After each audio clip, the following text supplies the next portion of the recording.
श्रीमते रामानुजाय नमः। श्रीमद्वरवरमुनये नमः। श्रीवादिभीकरमहागुरवे नमः। श्री वैष्णव महासम्मेलन सोलापुर नगरी में श्री सभापति जी का आगमन कैसे हुआ, इसका वर्णन इस वीडियो के द्वारा किया जा रहा है। सन 1919 में महाराष्ट्र के सोलापुर नगर में श्री वैष्णव महासम्मेलन हुआ, जिसके सभापति जी श्रीमान श्री कांची प्रतिवादी भयंकर मठाधीश्वर जगतगुरु गादी श्री अनंताचार्य जी महाराज थे। श्रीमान स्वामी जी का आगमन 10 अप्रैल 1919 को प्रातःकाल सोलापुर में हुआ।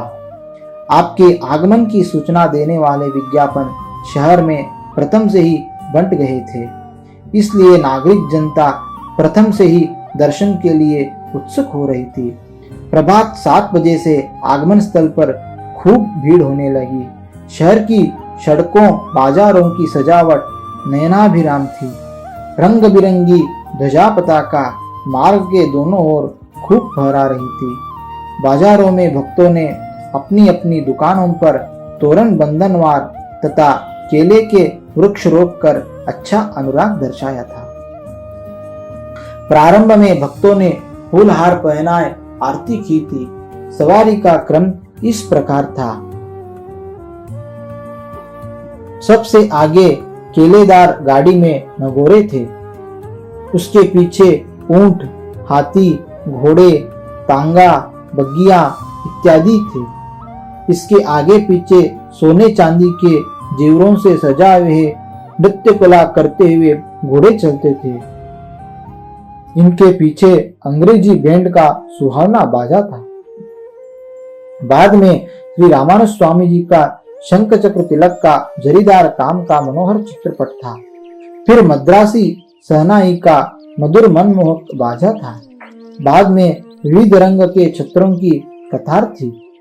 इनके बीच में श्री वेणुगोपाल भगवान की सवारी थी और चरण पादुका थी। इनके ऊपर स्वर्ण का छत्र सूर्य की किरणों के सदृश चमक रहा था।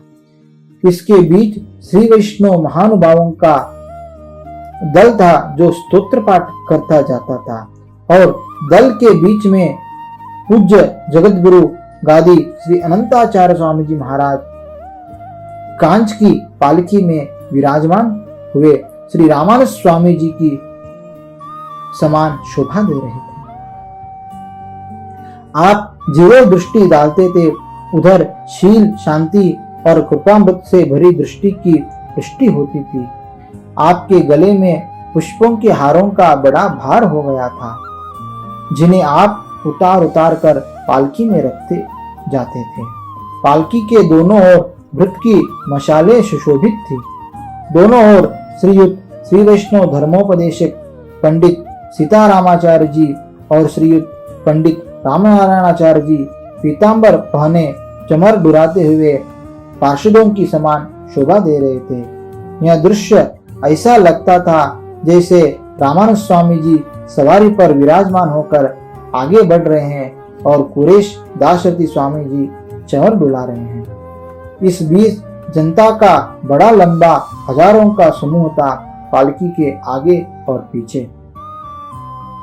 इस अपूर्व सवारी को देखकर जनता दर्शन के लिए टूट पड़ी। हजारों नर नारी इस सवारी के साथ 1 मील से भी अधिक सड़क में जमे हुए थे। भक्तजन जगह जगह फूल हार पहनाए श्री स्वामी जी की आरती करते जाते थे। स्त्रियों का मांगलिक गायन सारयुक्त था। वे सामयिक गायन से अपनी विद्वत्ता का प्रकाश डाल रही थी। पद ऐसे थे कि यतिराज मुनि श्री रामानुज यतिराज मुनि श्री रामानुज यतिराज मुनि इत्यादि। इसी प्रकार सवारी ठीक 10:30 बजे दिन के नियत स्थान पहुंच गई। श्रीमान पूज्य सभापति जी के संग ही कुछ विद्वान प्रतिनिधि आ गए थे। सम्मेलन के 2-3 दिन प्रथम से ही सज्जन प्रतिनिधियों का आगमन होने लगा। बाहर से लगभग 200 से अधिक श्री वैष्णव महानुभाव पधारे थे। इस प्रकार श्री वैष्णव महानुभावों की आगमन से नगर बड़ा रम्य होने लगा। जिधर देखे उधर स्तोत्र पाठ, भजन, सत्संग और सद्विचारों का ही आनंद दिखता था। श्रीमन नारायण जी के मंदिर में उत्तरादि विद्वानों का समूह था और श्रीमद जगत गुरु श्री स्वामी जी के मुक्काम में दक्षिणादि विद्वानों का आनंद था। सायंकाल इधर श्री लक्ष्मी नारायण भगवान की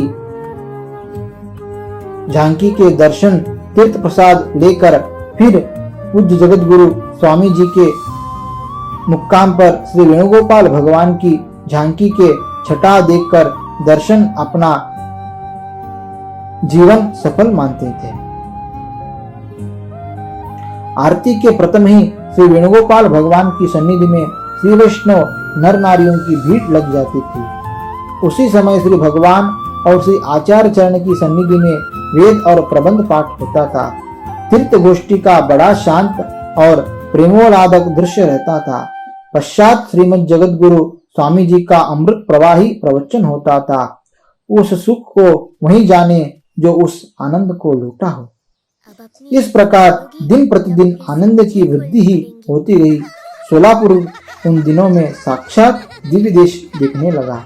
नगर के सभी सज्जन, सभी भाषा भाषी जनता उस दिन की मार्ग प्रतिष्ठा करने लगी कि जिस दिन से श्री वैष्णव सम्मेलन के अधिवेशन प्रारंभ हो गए। ऐसा मनोहर दृश्य सोलापुर नगरी का हो चुका है। जय श्री